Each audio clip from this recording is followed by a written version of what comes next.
عبدالرحیم دوستماتوف مشهور با نام ملا عبدالرحیم پانغازی یکی از روحانیان شناخته در ناحیه اشت روز 23 ایون در شهر ایژevsk روسیه درگذشت. وی 63 سال داشت. ملا عبدالرحیم پانغازی یک هفته پیش در نوار گفت که تب بلند دارد و در راه به شفاخانه است.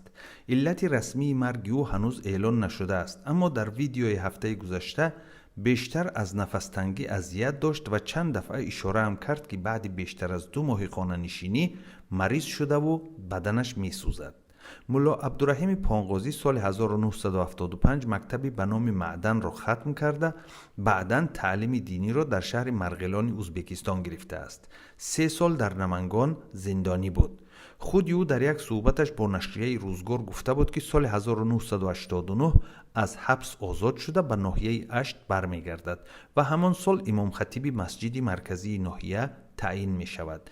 در آغاز سالهای 90 به افغانستان فرار می کند. در صحبت با نشریه روزگار او گفته بود: در آنجا 2 سال در بین مهاجران تاجیک مقیم افغانستان بودم. در زندان ریزوان 12 روز محبسی بودم.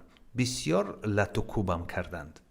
وی بعداً به پاکستان و عربستان سعودی رفته بیش از 2 سال در مکه و مدینه زیسته است. پس از امضای سازشنامه صلح در سال 1997 دوباره به وطن برگشت و اساساً به ساختمان مسجد و مکتب و شفاخانه مشغول بود. نور ایمان را که بزرگترین مسجد در ناحیه اشت به شمار می رود، ملا عبدالرحیم در سال 2008 به استفاده سپرد. سالهای اخیر برای ترمیم راه ویران شده جماعت پانغاز ناحیه اشت کوشش کرده است.